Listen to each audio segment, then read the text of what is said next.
Okay, cool. Well, welcome guys to our second to last session. Boy, did this um series go by fast.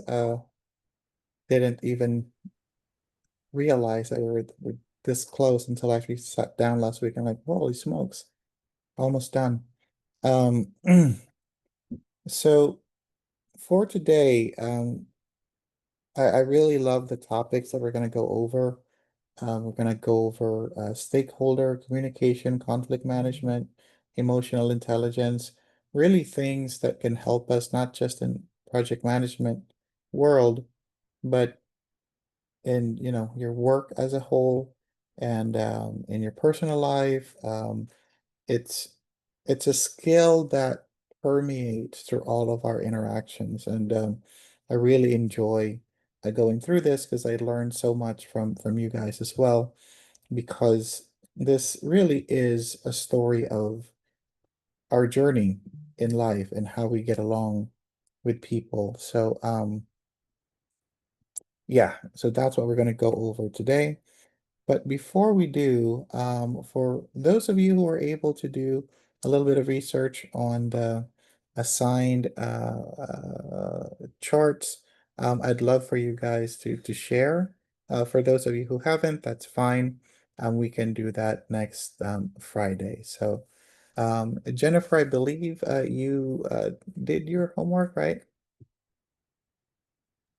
Yes, I did. You want And to I, Mhm. share your, Yeah, of course. Let me just have it up. we can talk through it. Okay. And then tried to create my own. I was in the process of it. I just was struggling making up fictitious data numbers, but this is a variance analysis report. Okay.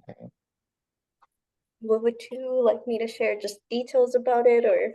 Yeah, just talk a little bit about it.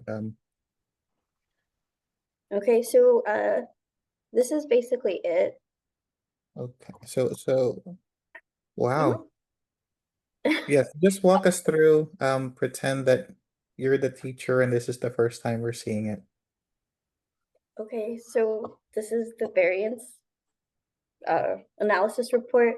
You basically calculate, well, not calculate, but you pull up or document your planned values, your earned values, your actual costs, and then you calculate the scheduled variance, cost variance, depending on what you're doing. Of course, this could also apply. I'm doing like cost, but you could also do other. You could apply to other things.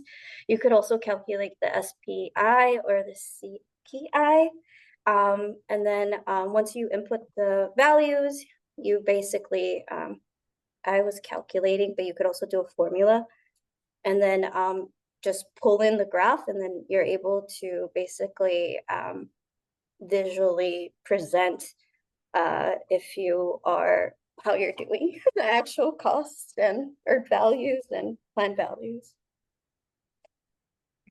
Wow. So let's and this is not just for you, Jennifer. We can kind of go through this as a class. So let's go back to the main chart with the data. Um, and this is, by the way, this is absolutely amazing. Thank you so much for putting this together. And if you're okay sharing it with Michelle Bangara, we can actually add it to our Google Classroom for those who want to reference it. So, all right, so let's just go through a review of definitions. So planned value, does anyone want to tell us what planned value is?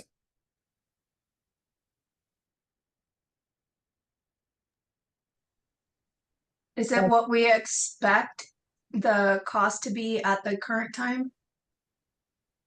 So that's what we expect it to be, what we allocate for it. So remember Right. this, that if you have a four-story building and each floor is, a million, that's our planned value. So that's something that we project out into the future. So So isn't it, I always thought that it was just the approved budget. Well, Is yes, that what you're saying? exactly. That's an Okay. easy way of remembering it. So what is the budget for each floor, right? So Yeah. so 1 million. So how about earned value? What does earned value mean in your own words? The amount of money used currently.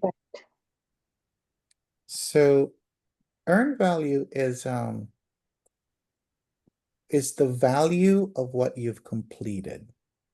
So let's say that you completed half of the first floor of this building that we've been talking about. So what's the earned value of half of the first floor? 500,000, I mean, $500,000. $50,000? 50,000. 500,000. No, just Wait. we're talking about the building. Um, I apologize. So I was just going back to our example of the building, the 4-story building, each floor is 1 million. So if you completed half of that, half of a floor, so that's 500,000. Um, so an actual cost is pretty straightforward, right? So that's just how much money came out of your wallet, so to speak. All right, so let's go through schedule variance. So, okay, so schedule variance, we're looking at the earned value, what was completed versus what was planned, right? So completed versus planned. And again, for the test, what you need to remember is that if your earned value is less than the planned value, right? What you completed is less than what was planned. Is that a good thing or a bad thing? Bad. Good. It's a It bad, could be good. Bad thing. bad. So if what you completed is greater than or equal to what was planned, is that a good thing or a bad thing? Good thing. Good thing, exactly. So the formula is simple enough, but what you need to remember is what does it mean, right? So same thing with cost variance. If what you completed is more than the actual cost, is that a good thing or a bad thing?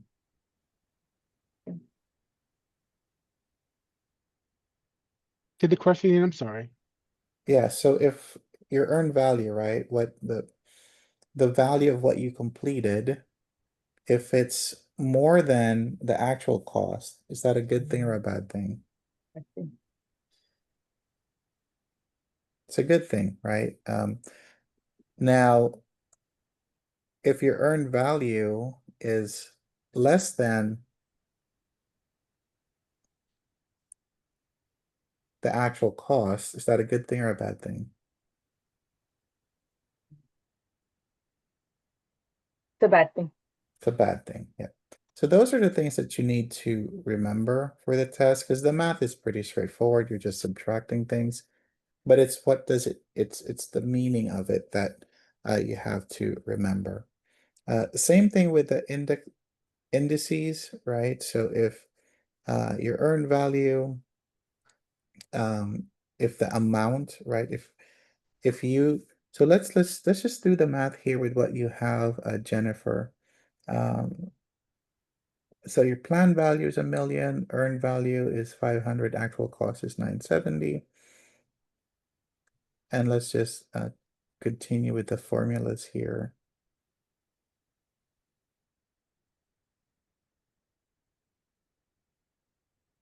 So you can do you can also do the cell, Jennifer, if you want.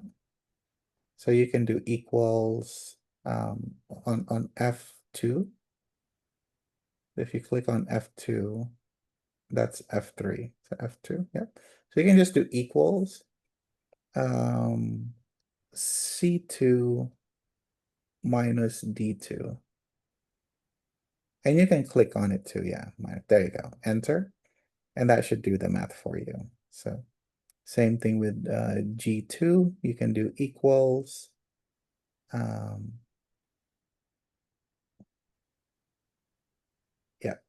so there you can do equals C2 divided by B2.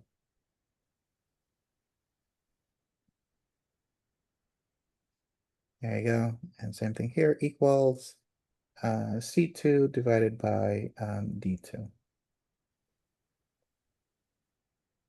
There you go. All right. So for this example, as you can see here, our schedule variance is negative, right? So negative is bad because what you completed, the value of what you completed, right, your earned value was less than the planned value, right? So that's a bad thing. Cost variance, the value of what you completed, EV, was less than the actual cost. So that's also bad because we spent a lot more than the value we completed. When you do the indices, anything less than 1 is bad, right? Because that means that your earned value was less than either the planned value or actual cost. So before we move forward, is that clear? Because that's what they're going to be asking on the test. Yes. Okay. All right, so let's go to the graphs, which is super cool. Thank you, Jennifer. So this is really nice. Look at that. So you can do graphs on planned value, earned value, and actual cost. And you can clearly see, if you're, what you want to do in this case, as much as possible, your earned, your planned, and your actual, as much as they're aligned, then you're completing the task on time and also within the budget. So this is used a lot in construction projects. So you can clearly see things, and especially for projects that are very waterfall, this is where you would tend to see this. So awesome.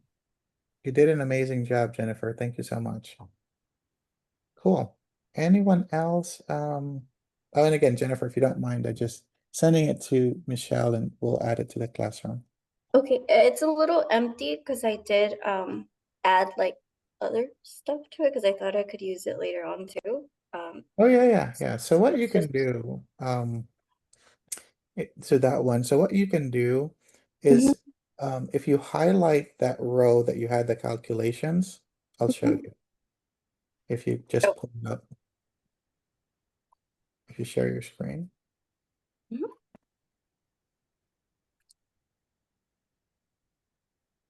So if you click on E2 all the way to H2, just highlight the entire thing. No, C2 to H2, Oh. sorry. So C2, just highlight. I mean, my bad. E2, echo. So echo 2 to Uh-huh. hotel 2. Don't Don't drag. don't drag. Yeah, just highlight. Yeah, just highlight. I'll do it later. It's Oh, okay. okay. We So could do.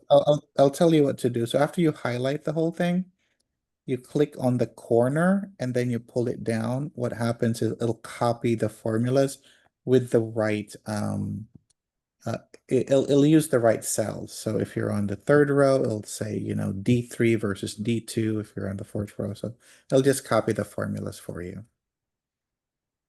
Yeah, if you have problems, just let me know. Got it. Thank you. No worries. Cool. But thank you so much. That was above and beyond what I wanted to see. So thank you so much. So cool beans. All right. Does anyone else have a chart from last week? Yeah, and I have a sample performance Yeah, report. perfect. You can share your screen. Let's see here. Screen two. Okay. I will say though, one of the key takeaways was that in understanding what it was and seeing the different types that were out there, Okay. of the, at least for me, the work performance report, is I will say that it's not, I guess, in terms of like the work breakdown structures, that's not something that I guess I'm not confined to like the science of the way it should look, but when Yeah. just reading the purpose of the work performance report and how I manage some programs, there's a certain way that I would set it up, and then when you look at the range of different projects and then you see the different things that are out there, then you have, well, one, a greater appreciation, but then also I think the takeaway for me is finding out and getting clarification of is there a finite way that it should appear? So this is one of the ones where, without it getting into too much, because I saw some that while they refer to work performance reports, they didn't include maybe the date, and they didn't include the status. But what Mm, I notice here is that this one doesn't highlight any roadblocks, or any issues aren't right. indicated on there. Um,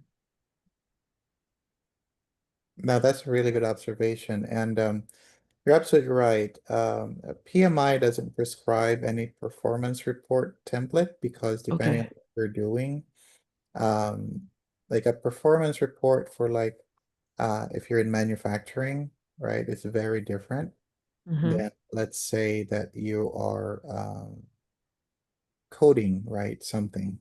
Mm-hmm. So, but what you have here, this in terms of looking at the milestone deliverables and did we did we complete it? Is it open? Is it late?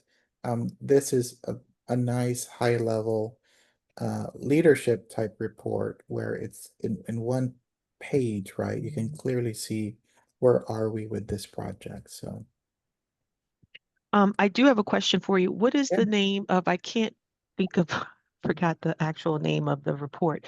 Um, that helps you identify issues, because it is something that I use. Well, one is that, can you have multiple documents when it's, because in a work performance report, or does it have to be like, is it one comprehensive linear document, right? And the reason why I say that is because, so hold that thought. I'm asking that because outside of that, there is a document that I've used in the past frequently about issues that arise. So like, what's the issue, the date the issue arrived, Right. what has it been resolved, and if it has, what's the resolution? So that it allows me to see how long it's been open, and then depending on the urgency of the matter, it allows me to plan and whether or not it goes to the top of the list or the bottom of the list, and then it allows me to identify patterns if the same thing keeps happening over and over again, and it allows me to see the frequency. And that's something that I will just use separate ongoing throughout it, um, because it's shared with different key stakeholders at different points of time. Yeah. So for the test, all of the documents are standalone, right? Okay, So they're okay. individual documents for the test. Um, in real life, in your practice, um, you can use an Excel spreadsheet, right? And then have the different tabs, and each tab could represent that document. So going back to your question, um, for the test where you capture your issues is called an issue log, Mm-hmm. Okay. and where you capture the risk is called a risk register, right? So those Okay. are the terms you need to remember. Um, Now there's nothing preventing you, actually it is recommended that you have the different tabs so that as you open up, your tab, your spreadsheet rather, you're just clicking at just like what Jennifer was doing earlier for us. You're just clicking through and like, hey guys, here's the work performance report. These are the risks that we have identified, and these are the issues that we're working on. So yeah. Okay. Thank you. No, thank you. Thanks for doing the research on that. Awesome. Anyone else? I think Nikki had a question while you were talking. Oh, Nikki, yes, I saw it. Oh, yeah, I was wondering if you were my MS Planner that I'm using for a project I'm on right now. I created a stakeholder report and a plan management report. So I didn't know if that was what you were referencing for this, those types Excel of you can documents. use, but do you have an example of it, Nikki, that you can share on the screen? Yes. Cool. Let's take a look.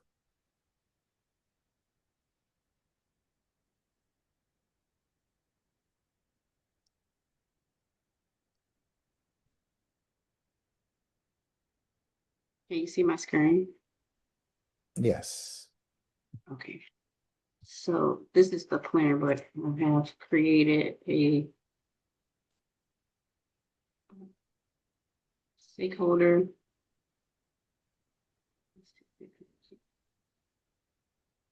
Well, this is the project management plan.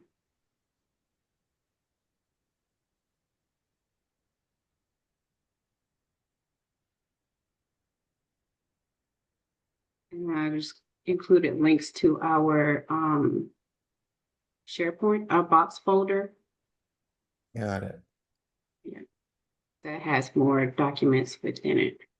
These Very nice. specific. So That's really cool.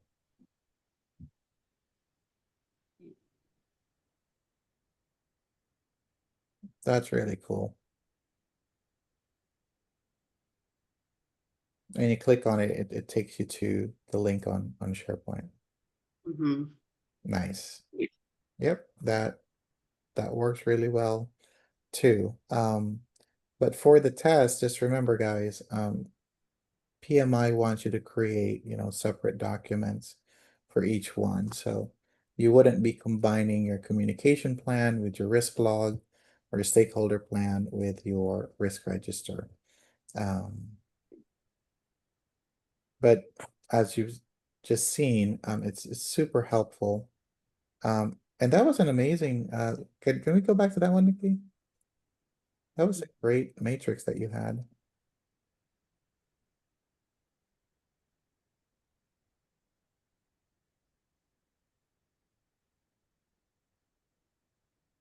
This is great. This is your stakeholder. Yes. So do you mind walking us through?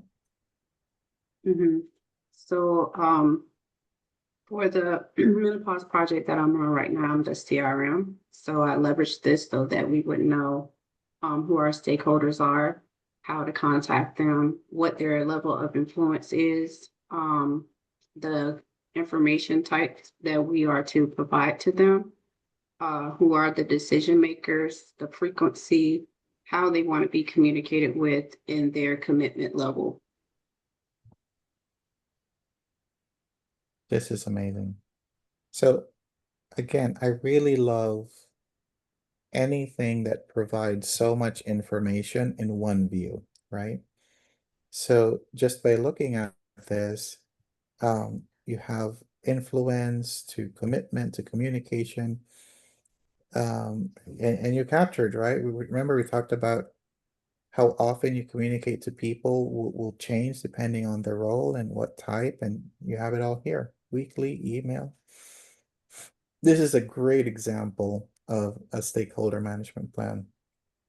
Now, for you, Nikki, just for your own purposes, I would add an extra column just called notes. And this isn't client facing or anything. And I would add simple things. Let's say Dr. Patel kid plays softball, right? And has a game coming up on Thursday. I would put that in the notes so that the next time you talk to her, start off by saying, hey, before we get in, how was the game last Thursday? That simple remembering, bringing it up, humanizes your connection and turbocharges the trust and engagement that you have with that stakeholder. Because outside of the work that we do is the life that we live. And the more that you can invest, even if it's just a minute or two, a conversation or two, in that, it changes the whole dynamic. So, and if you're dealing with a lot of people, it's hard to remember everything. But you don't want it obviously on your official notes, but just have it in your back pocket and just add different things. Let's say Hannah, she's going to Arizona next month to visit her parents. Throw that in there. So when she comes back, just ask about how are your parents. So things like that. It truly helps with the relationship and the long term. But um yeah, but this is amazing. Thanks for making this number one, and thanks for sharing it with us today. Thank you. Awesome. Thanks, Nikki. Anyone else?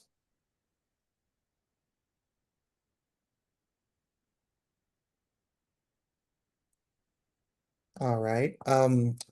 If you can work on that for next week, again, just don't need to recreate. If you have something great, if not, just a quick Google search on whatever your report was and just share it with the class for, a few minutes. The true value is the work that goes into researching it, and you learn so much more about that type of report. So, all right.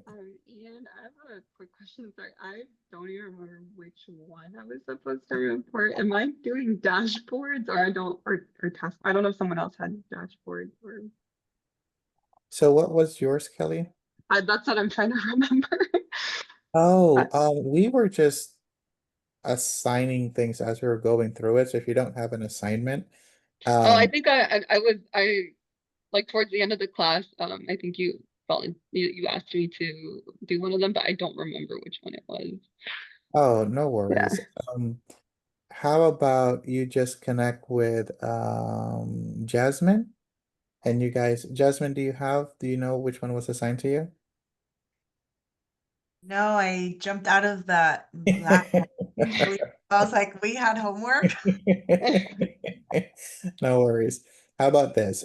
For those of you who forgot what was assigned to you, just just do a quick Google search on project management reports or dashboard, and you can present on it. And yes, it should be in the recording and towards the end, so it should be there. But yeah, so again, the real value is the time you put into researching it. You learn more about the report. And so take a look at the, project management reports. And then if there's anything that you're not familiar with, choose that, right? And then do some research on that, and then tell us what you find out in our last session next week. All right. Let's jump into part 2 of module 4. And let me know if you guys can see my screen. I can see it. Yeah. Cool. Awesome. All right. So we're going to talk about addressing obstacles, impediments, blockers, things that, slow down the project, and what are some of the tools and tips that you can do when you're faced with it. So backlog, if you guys remember, that's just the list of, what needs to be completed, more often used in Agile. Risk register, that's the list of the risk, the document that has the list of the risk. What do we call that document that has the list of issues again? Issue log? Issue Issue log. log. And these other guys will review here as we go through the slides. All right. So impediment, these are situations, conditions, actions that slow down, right? Or hinder progress. So anything that, let's say that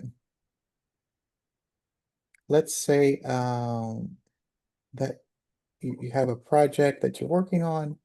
There could be physical impediments. So let's say that there's construction on the freeway and you have to go around that part of the freeway, go through the side streets to deliver, say materials or goods for your project. That's a sign of or an example of a physical impediment.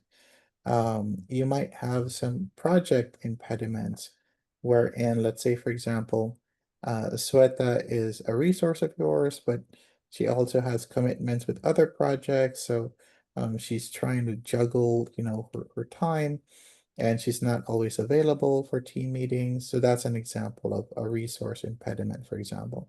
Like it doesn't totally stop, but it definitely slows down things. So that's an impediment. So barriers, obstacles, these are barriers that you should be able to avoid or overcome. So they're really close to each other. So if you look at the definitions of the three, so so if you're writing down notes, here's what I would write down. So impediments equal slowdown. So they're all bad, right? All three of them are bad. But this is what you want to remember for the test. Impediments equal slowdown. Obstacles can be avoided. All of them can be, overcome with some effort, but barriers is the only one that they flagged as can be avoided. And blockers causes stoppage, or blockers equal stop, right? So those are keywords that you have to remember for the test. So let's go through it real quickly. All right. So Jasmine, which one of these can be avoided? Impediments, obstacles, or blockers? Obstacles.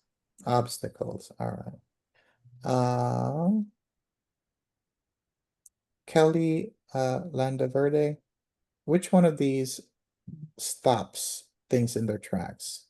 The project in their tracks? Impediments, obstacles, or blockers?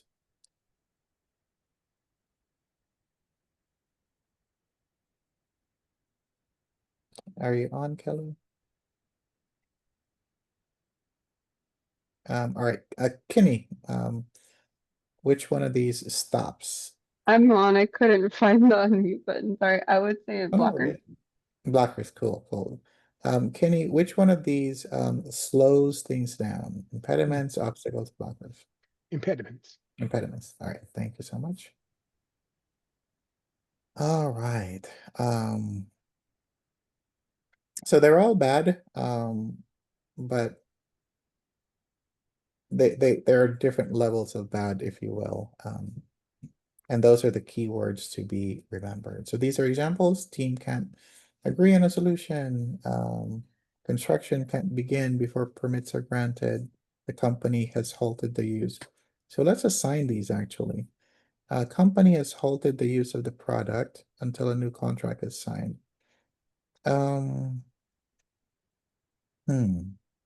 What do you guys think? Is that an impediment, blocker, or obstacle? That's a blocker. And stoppage, right? Right, block. How about this one? Construction can't begin before permits are granted. That would be a blocker too, I would Impediment. think. Oh, I'm actually thinking, impediment. Then before I'm thinking this slows is down the something work. you can avoid. More of Because, an obstacle. Oh. because Okay, you know that obstacle. you need permits, right? So you can start working on that beforehand.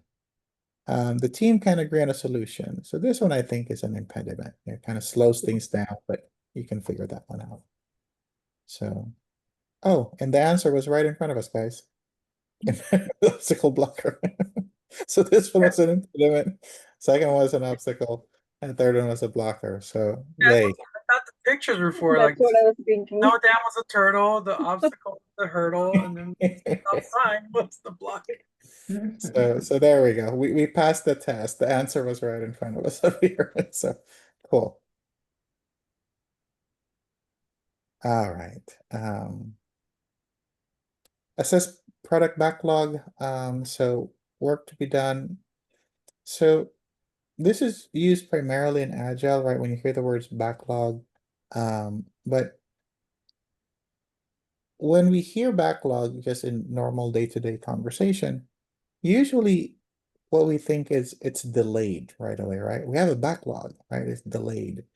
But in Agile, it's not, it has nothing to do with delayed or not delayed. This is just everything we need to get done. So think of it more as a list of everything that needs to go in for us to complete the product, right?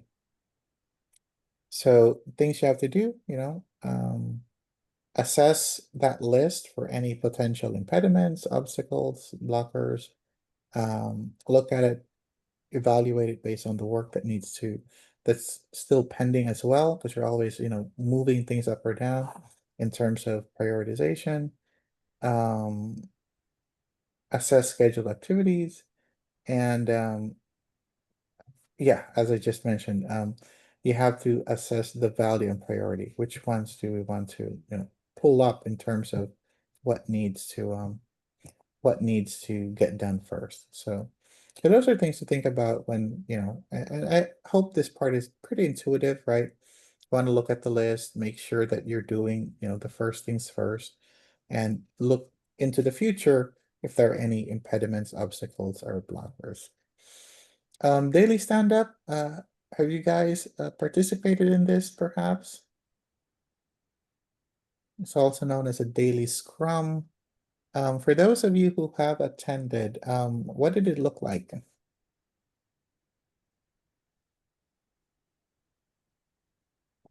Basically, would tell us like what the plan is for the day, what to focus on. I did this when I was I was a tester, and so like our lead would let us know like, hey, this is what the devs are looking for. Focus on this, and then that was what we'll work on for the day. Absolutely. And how long was it? Was that you, Victor? Yeah, that was me. Usually like it was quick, like a 5-minute huddle before the start of our shifts. Maybe Perfect. 10. Perfect. And that's so you hit on a lot of really good things. So the stand-up is quick, right? You go around, you quickly, a minute or less to talk about what are you working on today, right? Who do you need help from, if any, right? Like I need Melissa to help me do this. So if Melissa's, in that circle, Melissa can say, sure, Ian, I have some time at 10 o'clock, right? And the third one is any blockers. So what are you working on? Who do you need help from? And any blockers. If you hit those three, that tells you a lot about, 80% about what you're working on for the day. So if you're not doing this, and if your schedule allows with the team you're working on, it for me is a really good way to ground the team and to get everyone focused on what we're expecting to be completed for the day, right? And again, more than anything, it's to focus the team on the work that's in front of them. And also if there's, work that needs to be reprioritized, everyone's in that circle. And then you can all agree as to, okay, if you're going to need to push things down or prioritize things up. All right. So here's an example, right? What was completed before, what you're working on now, need help with. Again, there's no one way of doing it, but these are just some examples. I love the who needs help part because a lot of times we feel like we're on an island, even though we're on a team. And helping people understand that it's okay to ask for help. It doesn't make you look less of a resource. If you ask for help, actually makes you look better because you're proactively looking into the future and looking at, what task needs someone else's expertise. You need to track, if there are any impediments, things that slow you down, and these are different tools that you can use. Issue log, Kanban board. We talked about the risk register, right? So if it's something that can affect the project as a whole, you might want to capture that in your risk register, right? If it's already a problem, then it would go into not the risk register, but if it's already a problem. Issue log. Issue log, yep. Issue log. I love Steve Jobs' quote. The job of leadership is to find amazing people and get out of their way, right? So servant leadership is, clear the path so the team can do what they need to do and work on addressing any impediments or issues.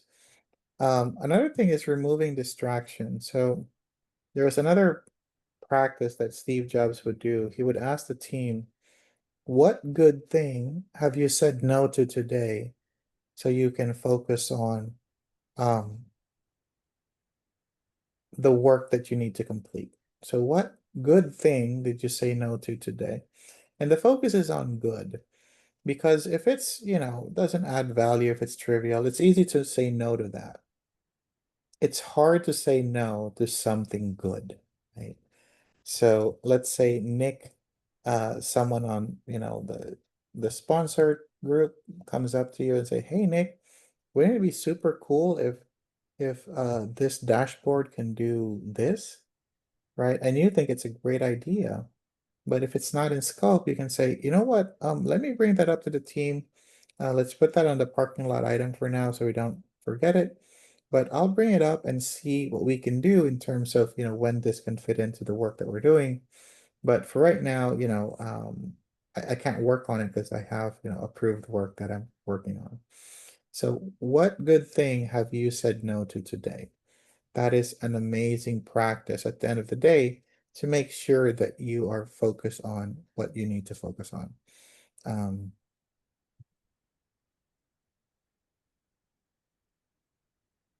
So here we're talking about working with external stakeholders. It's very helpful to use a single point of contact, especially when you're working with an outside team.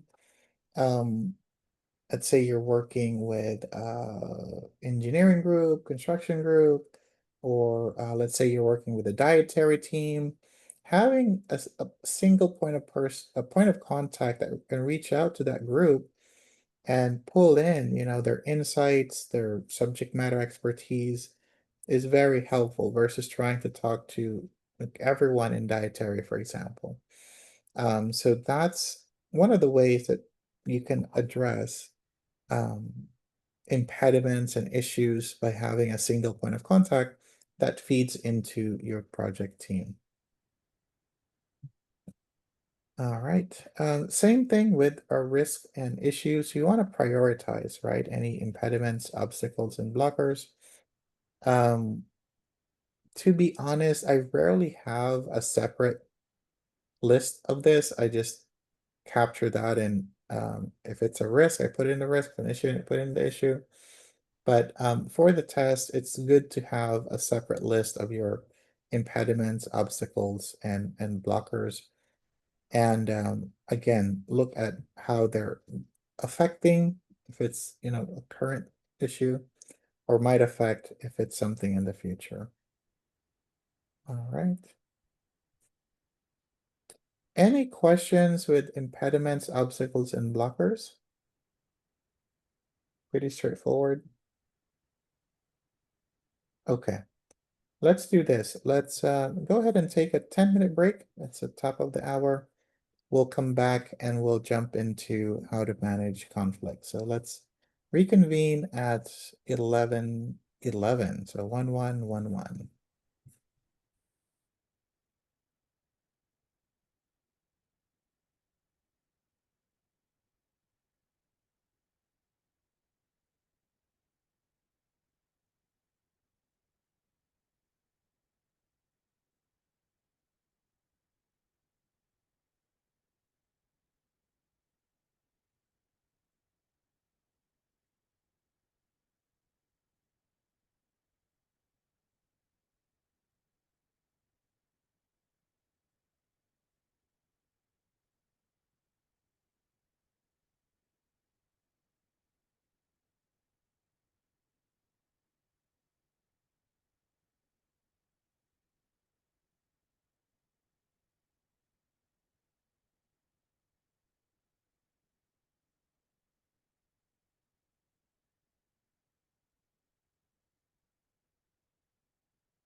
Hey team, if you don't mind, I need to attend to something. I just need 5 more minutes. I'll be right back. I put it in the chat.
All right.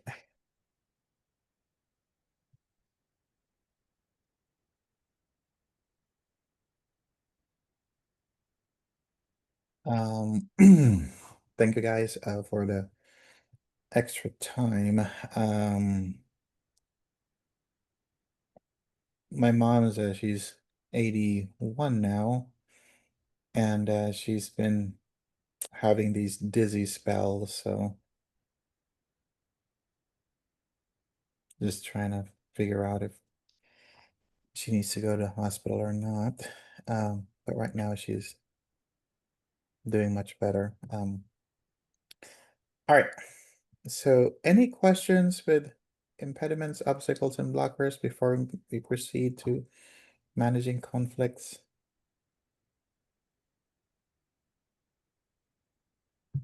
All right. So what I actually want to do is let's do a quick breakout session. Oh, thanks, Cinderella. Yeah, it's as some of you might have experienced, dealing with elderly parents is Yeah. Yeah. is It is, it's hard. It's hard to juggle, right? I wanted to let you know, I just logged in because Verizon had an outage. So okay. everything was completely down. Towers were down. I wasn't Oh, able sorry to to do hear that. anything. Yeah, no TV, no internet, nothing. So I just logged into work, and so I'm here. So Oh, I'm sorry no, if I missed anything. I'll catch up. no worries. Thanks for letting me know, Cinderella. Just in case you picked on me, that's why.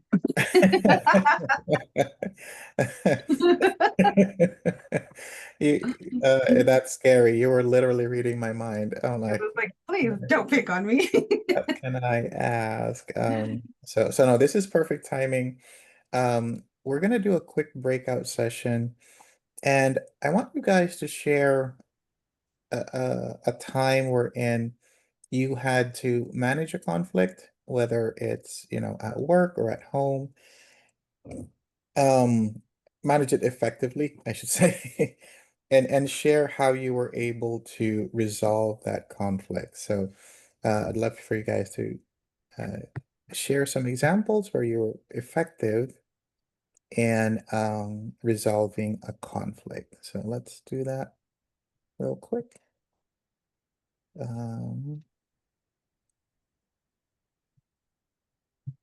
Here we go. So we'll have 3 to 4 in the room, and we'll just do 10 minutes. So we'll come back at 11:30. So any questions before I send you to the rooms? Pretty straightforward. Okay, cool. I'll see you in 10 minutes, and find from your group a spokesperson, and we'll kind of go through the 6 groups really quickly. Thank you, guys. There we go.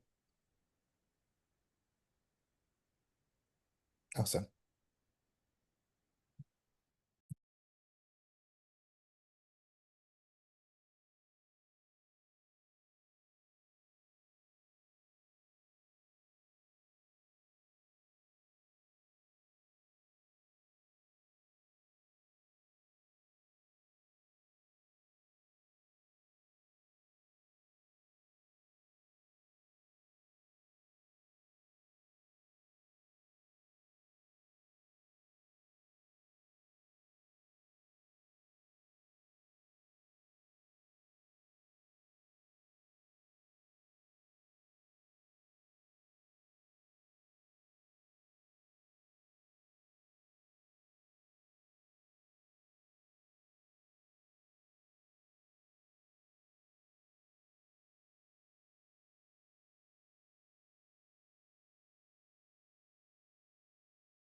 All right. Just wait for everyone to jump back.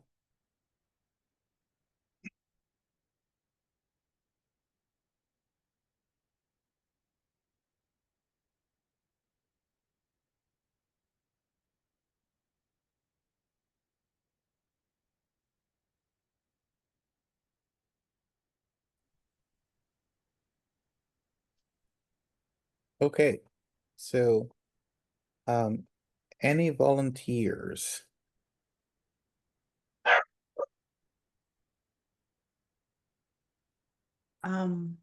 We can volunteer, I guess. It was Sweta and I and somebody else, I forgot their name. It's a Devendra Kumar. Yes. Yeah. He has a He has some task that he's working on it.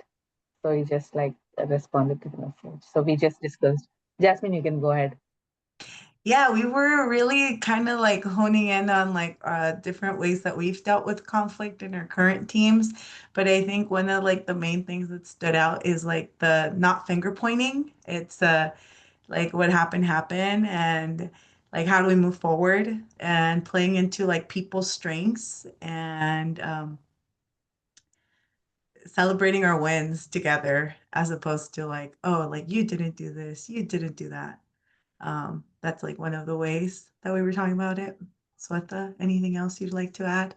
We at the same time we were trying to cover the listening what exactly that issue caused and what's the conflict that we did not meet the timeline and deadline, even though the documented everything is in place. But then we started understanding maybe what we say the opposite person doesn't follow or doesn't understand what exactly we are trying to say. But yes, at that moment they nod the heads, and at the time of the execution it just didn't work. So we came up with a solution of trying to put a location where all the documents are from the layman perspective, and then the issue is did not occur again. That was the solution. It happened. So we were like kind of not pointing at the same time. We're trying to understand what exactly the problem that they were not following the document.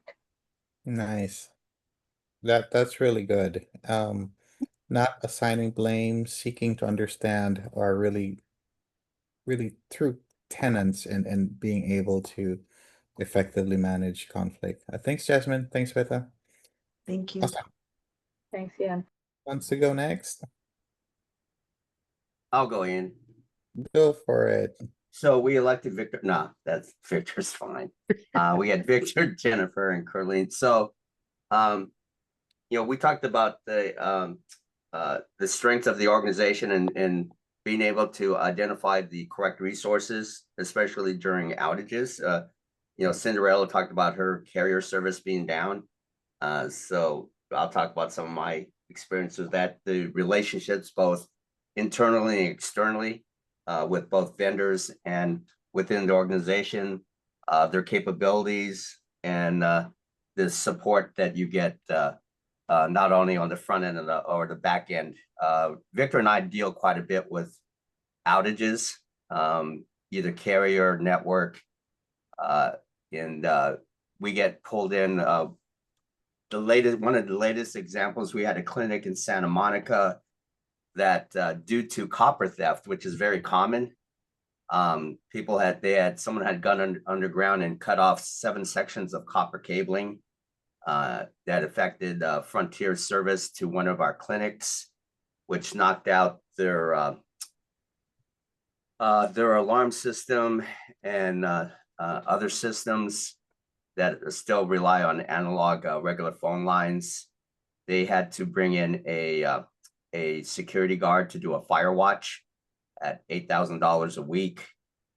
Real estate got involved, and they finally called me. So it was like 2 phone calls to executives in Frontier, and then actually having them pull in a residential fiber optic cable and temporarily turning up their service.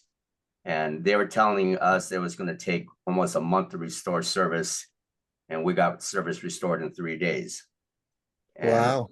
A lot of that was based on, relationships, understanding what their capabilities were, we had another clinic that was disconnected for non-payment, and which is we have agreements with our carriers that they cannot disconnect us for non-payment, because guess what? UCLA is traditional for not paying their bills on time. And if it impacts patient care, so they disconnected it. They wanted full payment up front. It took 2 phone calls to North Carolina, and the service was restored in 10 minutes. And something was put in the account that they cannot ever disconnect us for non-payment. So again, it's just, and that's, and I was telling Victor and Jennifer is, my job is to help my engineers develop the relationships that I have so that they can do the escalations and resolve issues like this. Wow, what an amazing story. And good job for being able to cut that timeline by 99%. Good God. That's amazing. Thanks, Alicia. All right. Who wants to go next?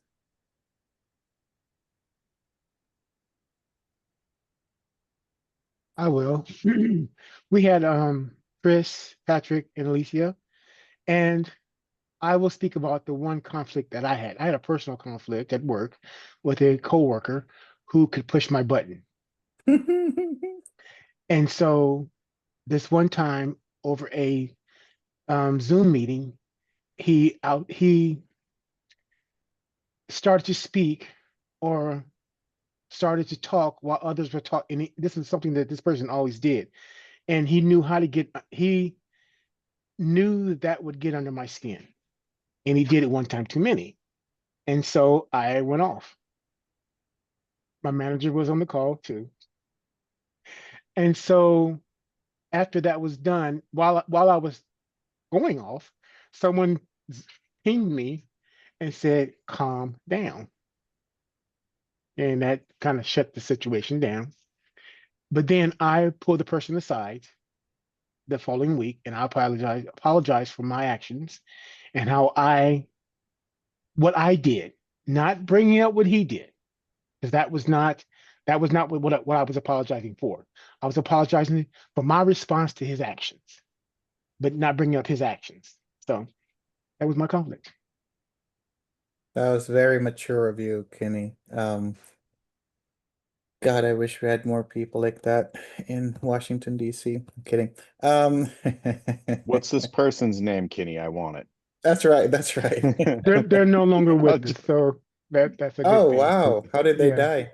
No, meaning they're no longer with us kidding. at I'm kidding. UCLA. So I know. yes.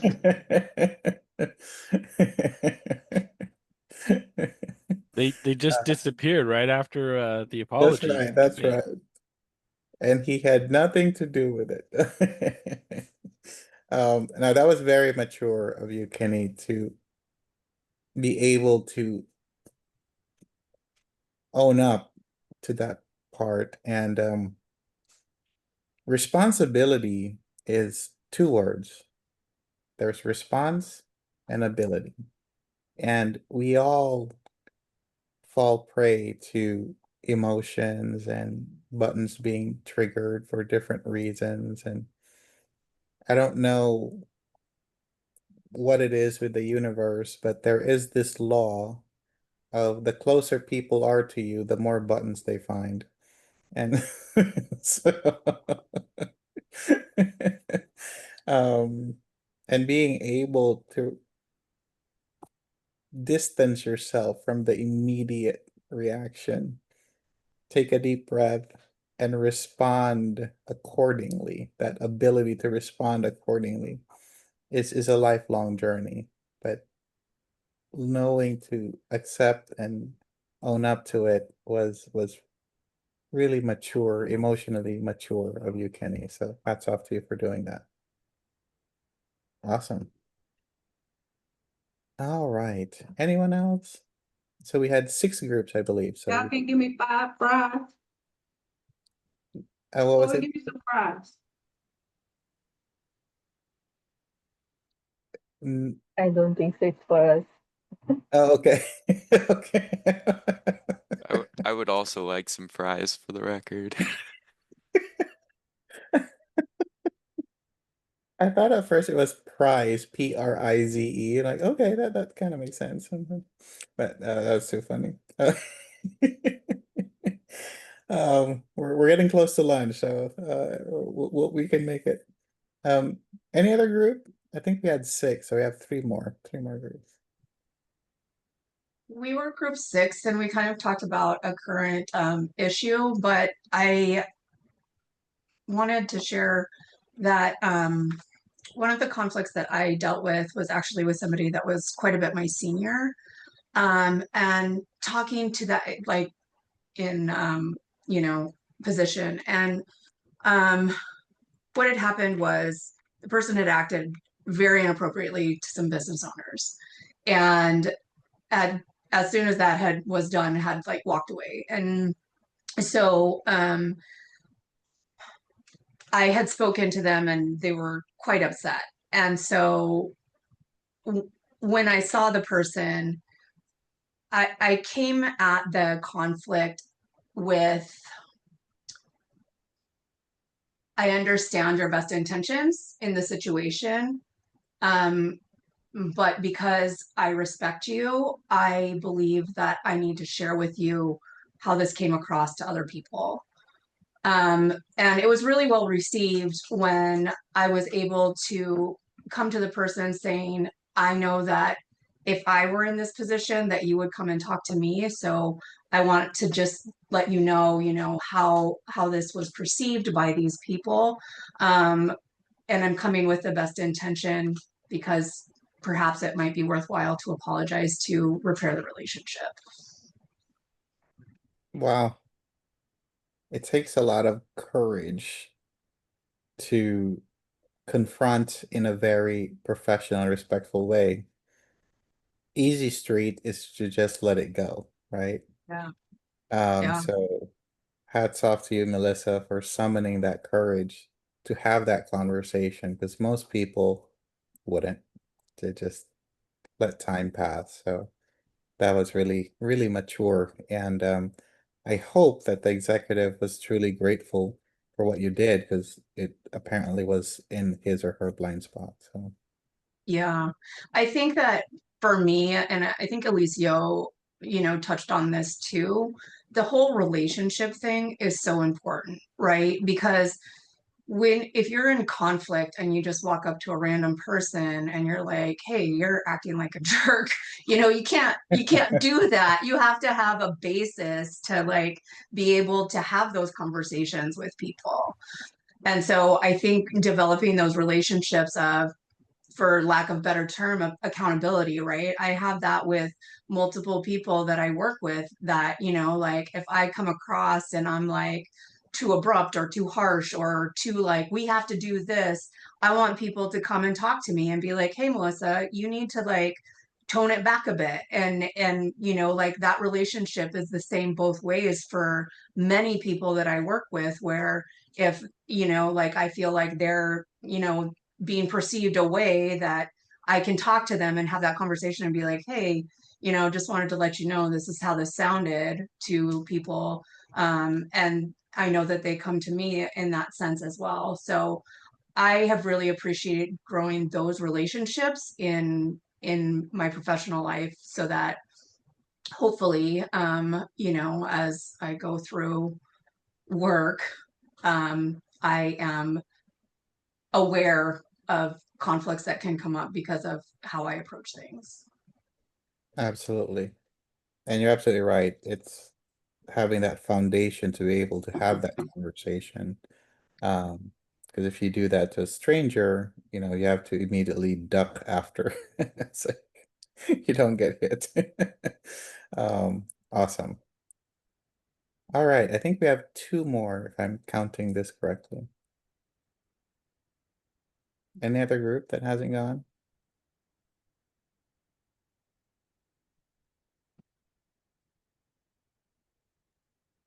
Hi. Our group didn't go. Kyle, do you want to share your conflict? Sure, yeah. So I just shared one about when I first started working here at UCLA. was brand new, and it's kind of a weird situation because they're basically two teams that did half of the business. So one of them did the health plan side, which I was a part of, and one of them did the medical group side. And the team was coming to me for medical group problems that the other team really was, responsible for fixing. But I was new here; they're coming to me with problems, so I was just gonna help them out any way I could. So I got together in a meeting with the other team, and the managers did not really like that I was trying to step in and, solve these problems. And I mean, ultimately, it was their call. So I just sort of shook my hands of it, not my monkeys, not my circus. I'm here to help. And they were upset. So afterwards, I did send them an email saying, hey, I'm sorry I overstepped my bounds. I understand this is your team and I'm new here. And it's kind of weird because there's two teams kind of with very similar responsibilities in the same system. Um, and I mean, ultimately, I did end up assisting them in fixing the problem. So Wow. I literally have that plaque somewhere here, that not my monkeys, not my circus. And I needed a physical reminder for myself because I tend to want to help. That's kind of my default, but not being mindful of your boundaries can also backfire. So I have it in my room, a physical reminder to make sure that I'm minding my own monkeys unless someone intentionally asks for help, right? Because when you volunteer help, it's not always wanted. Same thing with unsolicited advice. That has never helped anyone in the history of mankind. So this was such a problem for me that I ordered a sign from Amazon. All right, Ian, look at this first thing in the morning. So Kyle, your ability to recognize that and still be able to help out is amazing, and something that we all need to work on. Last group, did we get everyone? All right.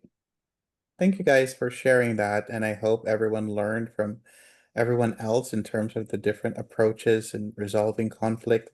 We all have different ways, and what works in one situation might not work in another. So that's why the more tools we have in our emotional tool belt to whip out when we need it, the better, because each conflict is unique, each conversation is unique, and you need to be able to figure out what works best in this situation.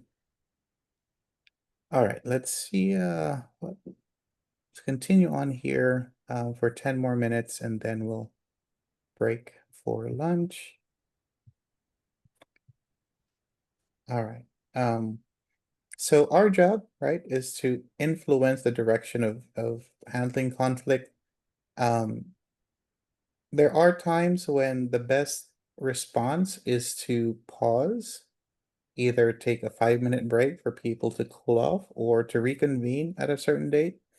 Don't try to rush resolving conflict. You have to kind of understand the pace of the conversation, because if you're just trying to wrap things up for the sake of moving on, it might eventually backfire.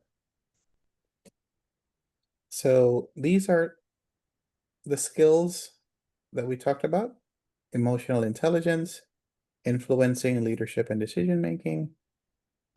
These are some of the causes of conflicts: competition, different objectives, disagreement about role. I think for the most part, it's communication breakdown. People being on different pages, especially at UCLA. I don't, and you guys can correct me if I'm wrong. I don't see the first competition as a big thing.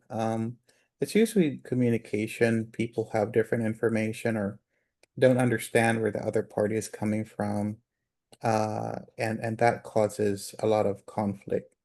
But for the most part, I'm happy that, at least in my experience, most people at UCLA really have, good intentions and want to do good.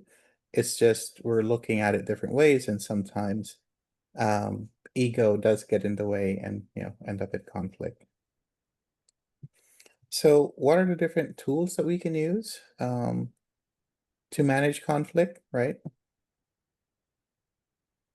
Improve understanding, better performance. So these are the outcomes of managing conflict better, right? The team coalesces and then you have higher output. If you don't manage it, then it festers, right? And then you have animosity and reduced performance. And the worst thing that could happen is, in my mind, is passive compliance. And passive compliance is when people are just nodding away, and that proverbial "I told you so," right? Like just underneath their breath, like, ah, told you so, Ed. That for me is insidious because people who are overtly like upset and they're, you can deal with that, right? If you know.